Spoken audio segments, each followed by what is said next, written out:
Hey everybody and welcome to the May wrap-up. So in the month of May I read a shit ton of books. I read 15 books. It's the most progress I've had all year, and it is also due to one particular series, basically, because I read 8 books in one series, and so that's how I got to 15 books in the end.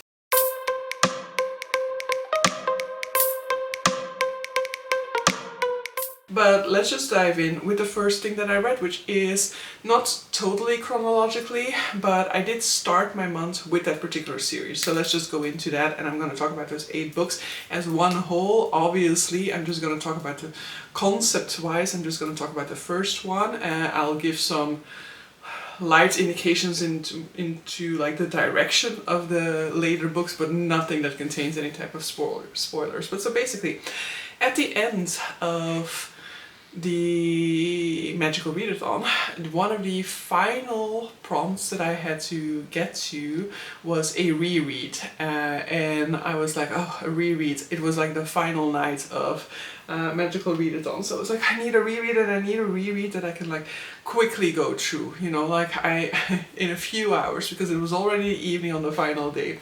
I went through a few options, but in the end I landed on Murderbot. And so Murderbot it was, and I'm so happy to say that I ended up continuing the entire series and also including the newest release, because the 8th and currently most recent book in the Murderbot Diaries series was also published in the month of May. So I'm completely caught up now, which is the first time since starting Murderbot 2 or 3 years ago that I can actually say that, so I'm very happy with that. Now, Murderbot is a sci-fi series written by Martha Wells, in which we are following Murderbot, who's basically a robot who has hacked his own government module, meaning he now has autonomy over what he does with his time.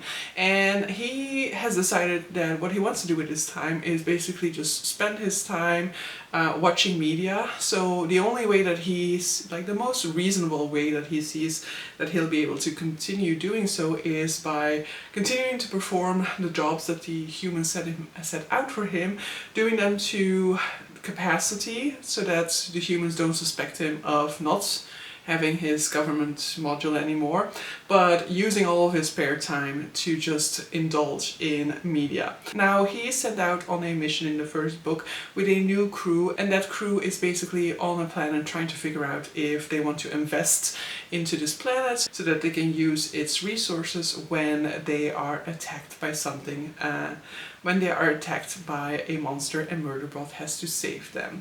The entire series is an adventure story in which we are following our socially awkward Murderbot, who basically just hates feelings, doesn't want to interact with humans, and just wants to spend his time watching media, being drawn into human trouble and manifesting that he basically does care very deeply about the people under his charge, because he will do anything possible to avoid any harm coming to them.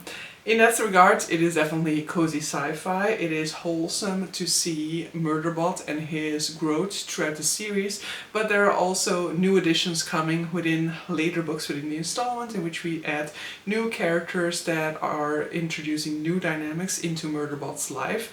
The stories, to some extent, especially in the beginning, can be read separate from one another, but they do build off of one another. There is this bigger world scheme involving the plotting of certain companies that kind of will build throughout the first books in the series.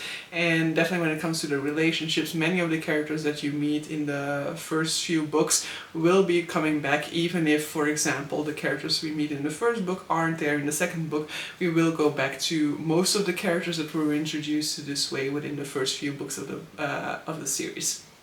Now, I had already read the first 6, I think, in the series, but with the 6th one I definitely felt like I had lost the plot, you know, like I was listening to this. I remember that I listened to all of those like one after the other while I was just like cooking and cleaning and stuff like that around the Christmas period a few years back, and that when I listened to the 6th one I was just like, I just have no idea about the bigger world plot anymore. I've been treating these too much as separate stories, and so I wanted to go back.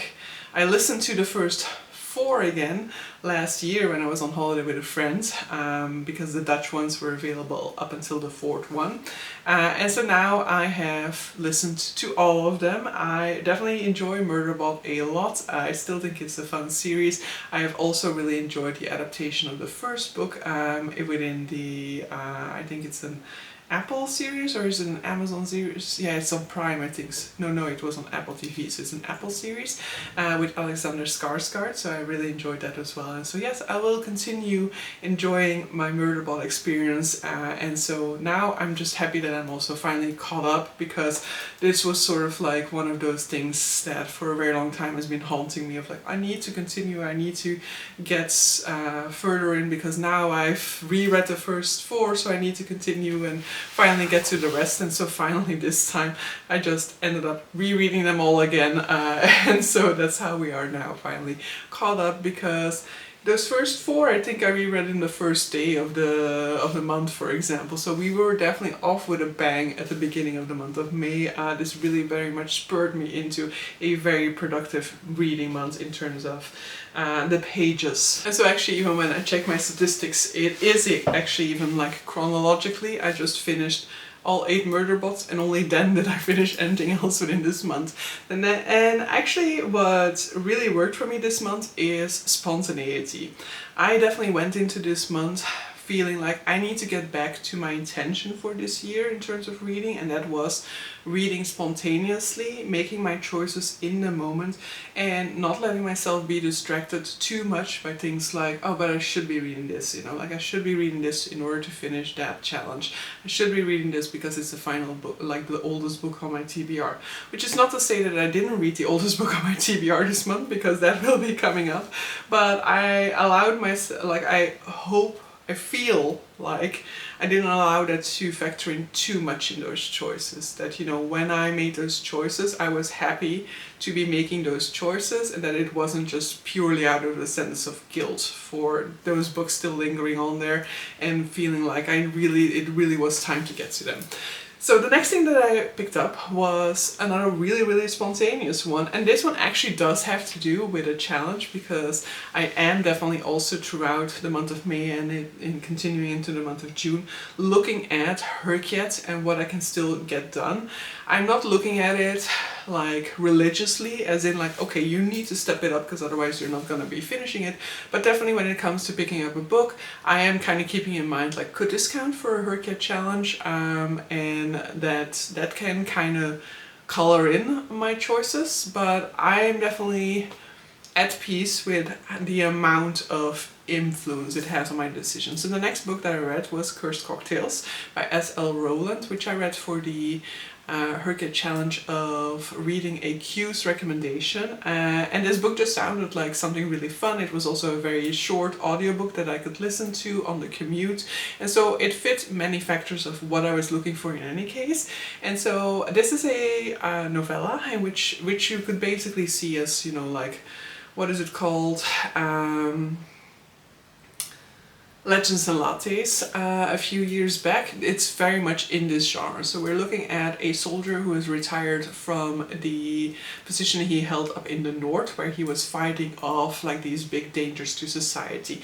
He is what is known as a blood mage, I believe, which seems to bestow him with great powers, but it also poses a great risk for him and his own health.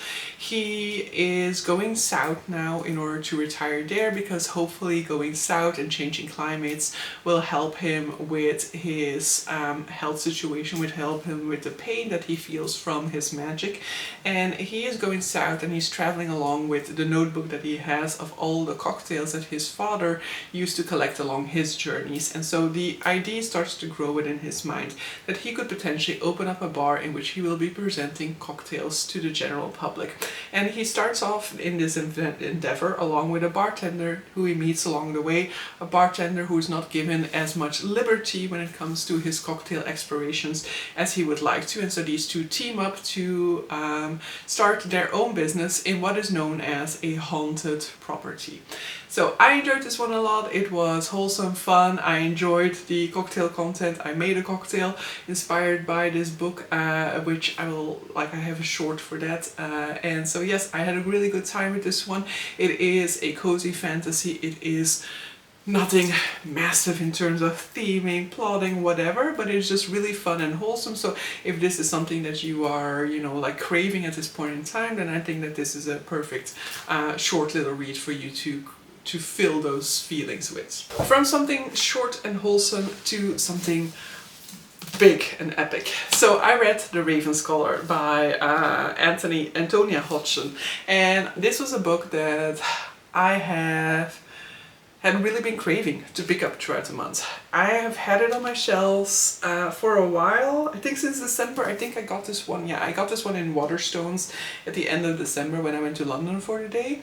I got it off of the recommendation of Charlotte, mainly, who's one of my subscribers, and she also has an Instagram account that I will link in the description below, where she's always sharing her reading progress, because she reads a ton of fantasy and has a lot of recommendations as well. And I've been picking up a lot of those recommendations recently. But this is a book that when Illumicrate announced that they were doing this, I was still on the Illumicrate subscription, and I was like, I don't know, it sounds too murder mystery, so it doesn't really sound like me. It has a promising setup to some extent, but I've been disappointed too many times, so I skipped it. And then I started hearing quite a lot of people have really good experiences with it, so my wish to pick it up became bigger, and now I gotta say that I'm in with the crowd. I enjoyed this one a whole lot. This is a story that does indeed start off with a murder early on within the book, and we are investigating that murder as well throughout the story, but that's definitely, if you are somebody who doesn't like murder mystery,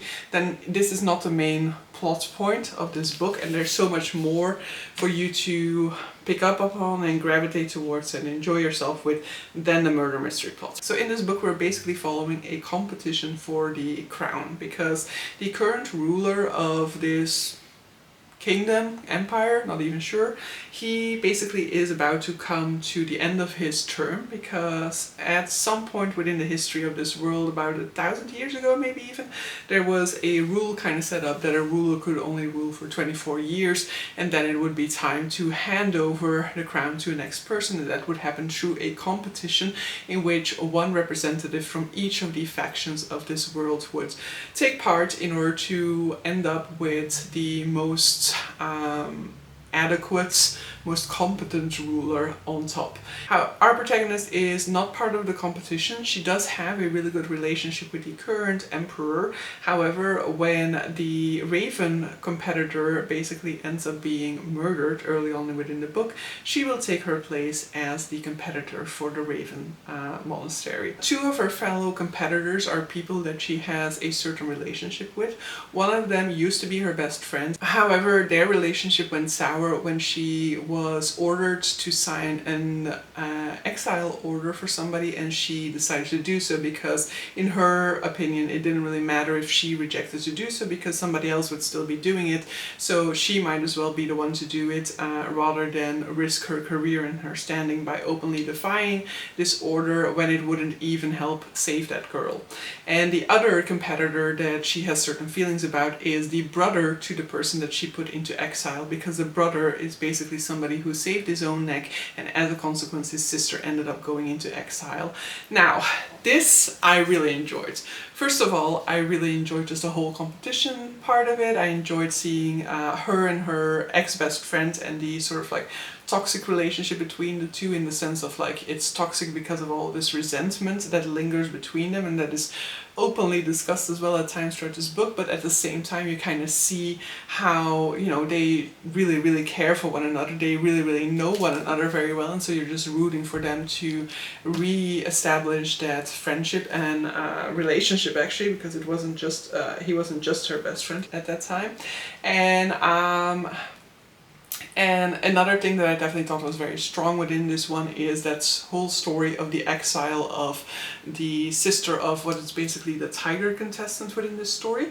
We start off this book with a prologue that's is from the perspective of that girl that gets exiled, in which we basically are introduced to the reason why she has to go into exile, the motivations of her brother, and the jealousy and motivations of her brother that end up pushing her into exile. And that story and the decisions that were made by various people at that point in time have ramifications throughout the rest of this book. I enjoyed this one a whole ton. I definitely, once I finished this one, looked up other books by Antonia Hodgson. Unfortunately, she has only written murder mysteries, and that is not my jam. Next up, I read the oldest book on my TBR, so I finally continued another vlog I've been working on since January of reading the oldest books on my TBR and reading this series in one go, and that is Silverthorn by Raymond E. Feist, the second book in the Rift War Saga series. So in Rift War Saga we are basically looking at these two protagonists called Pug and Thomas, who are brought up in a keep and who basically have their wishes for how they want to see their life unfold. And Pug is very unsure about sort of like what direction his life will take until he is taken apprentice to the local magician.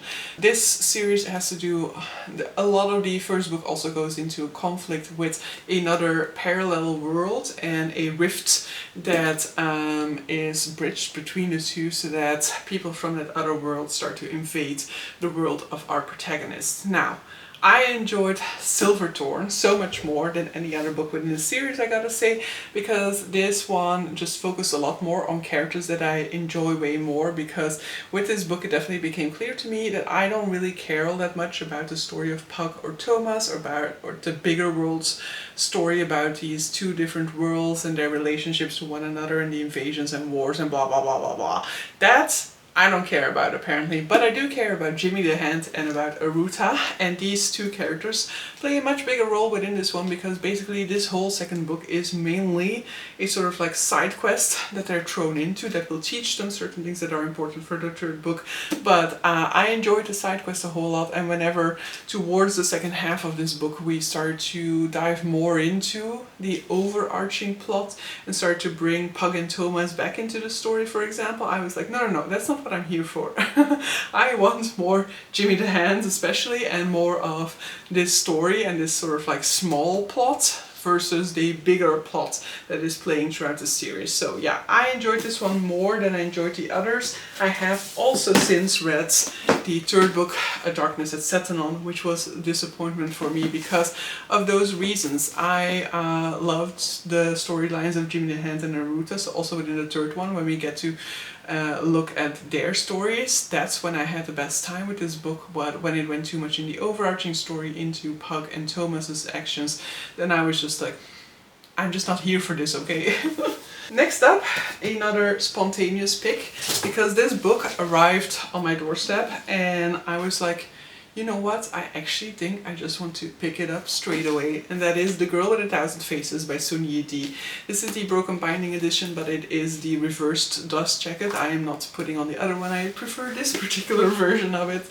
But so this is a book by Sunyi Dean, and I had read The Book Eaters by Sunyi Dean, but I didn't enjoy it all that much, and so I had some trepidation going into this one, and I will say that mainly why I really want to pick it up was because of the cover, because I don't actually think I looked into the synopsis of this book neither when I started it, or maybe I did when I received it, and that's why I really wanted to read it. But basically we're following this older protagonist. Our protagonist is over 50.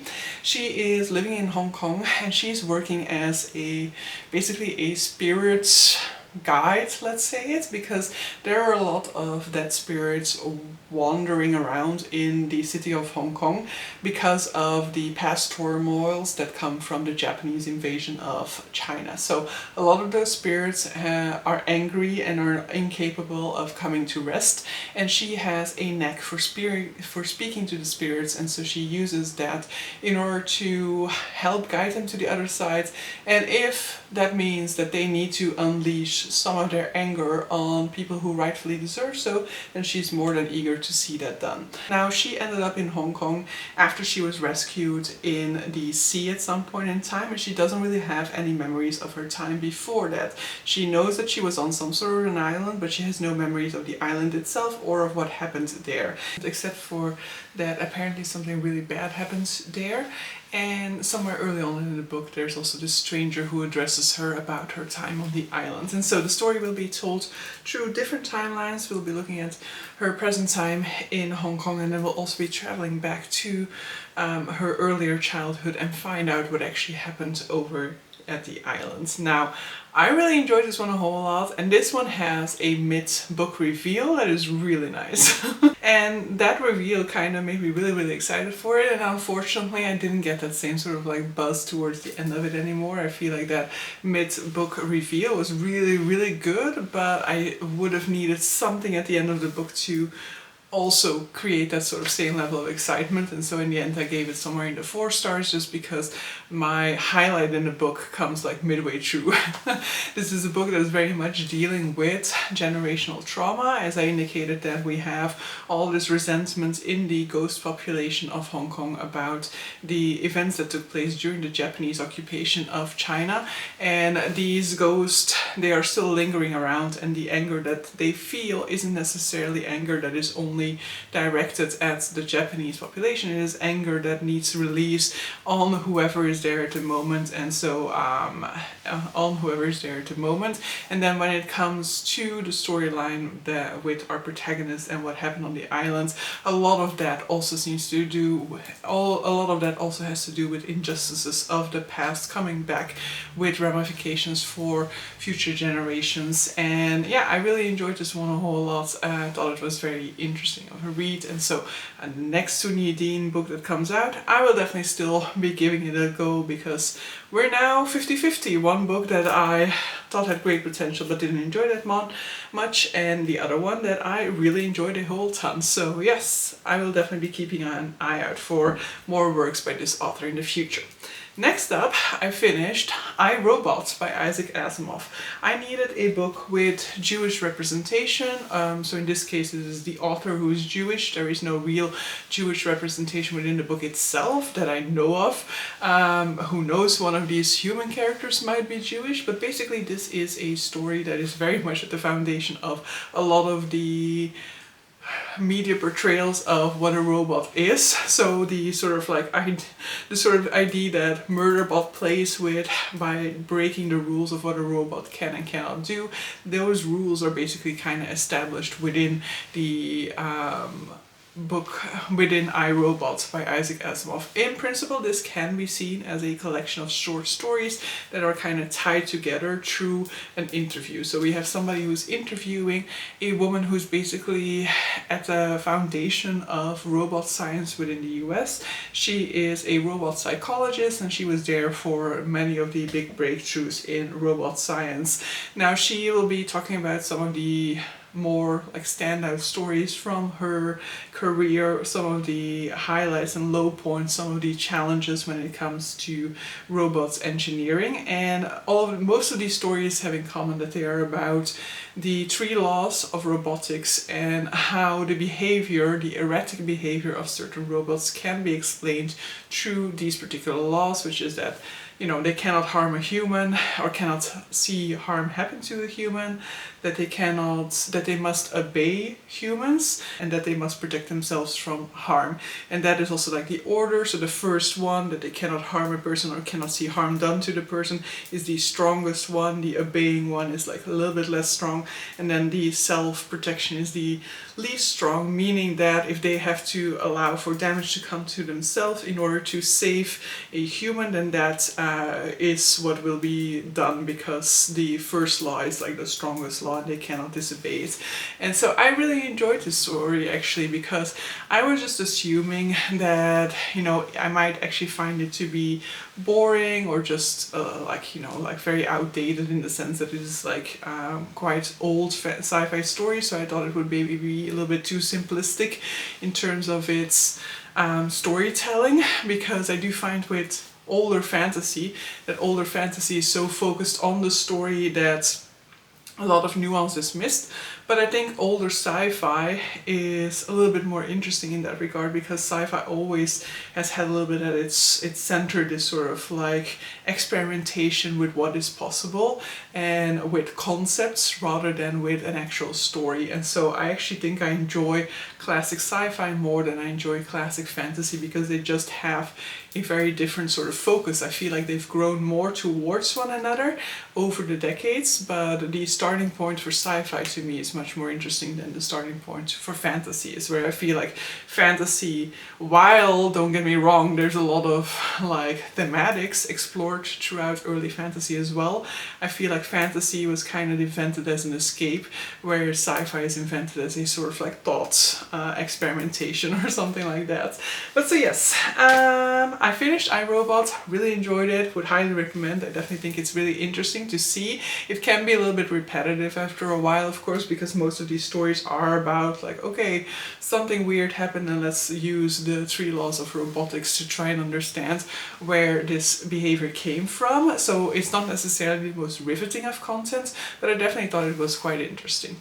And then the final thing that I still finished in the month of May is By Blood, by Salt by J.L. Odom. So this is the winner of Spiffbo of last year, so self-published fantasy blog off, which is a contest organized by Mark Lawrence, and there's all of this cat hair on there because it's on my old cat tree.